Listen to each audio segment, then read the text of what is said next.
কিছু সত্য কথা। ঠকে যাওয়ার তালিকায় সবসময় বোকাদের স্থান হয়।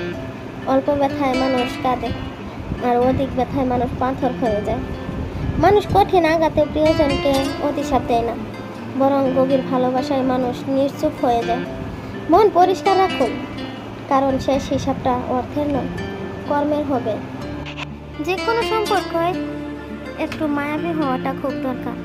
পৃথিবীতে কেউ চিরকাল বেঁচে থাকে না, তবে মায়া মমতা থাকলে মৃত্যুর পরও মায়াবী সম্পর্কের টান খানিকটা হলেও মানুষকে সেই মুহূর্তগুলোকে অনুভব করে। হাতে হাত রাখাটা সহজ, সারা জীবন বইতে পারাটা খুব কঠিন। নিষ্ঠুর তাকেই তো বলে যে ভালোবাসার মানুষটাকে কাঁদতে দেখেও চলে যায়।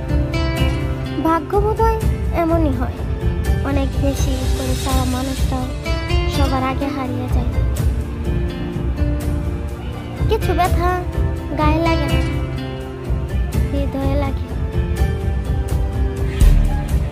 আমরা যাদেরকে অনেক বিশ্বাস করি তারাই আমাদেরকে নির্মমভাবে ঠকায়। মাঝে মাঝে প্রিয়জনকে কিছু পরীক্ষা করা উচিত, তার সাথে কিছু সময় দূরত্ব বাড়িয়ে দেখুন।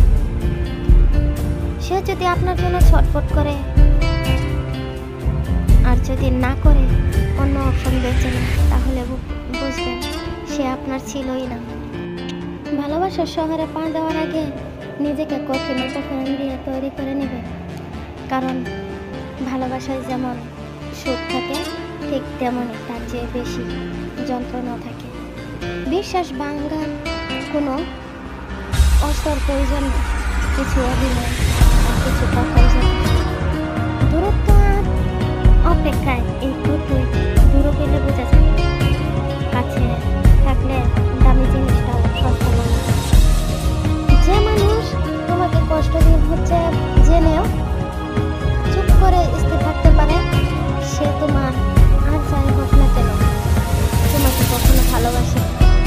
শত অবহেলা পাওয়া মানুষরাও একদিন বাঁচতে শিখে যায়। তুমি কি ভেবেছ আমি ঠকে গিয়েছি?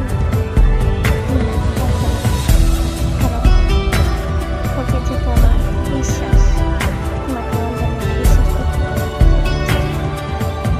মনে রেখো, আমাকে ঠকে তুমি যতটুকু আনন্দ পেয়েছ, তার থেকে অনেক কষ্ট পাবে একদিন। ভালো লাগলে লাইক কমেন্ট শেয়ার করে দেবেন, পাশে থাকা বেল আইকনটি বাজিয়ে দেবেন।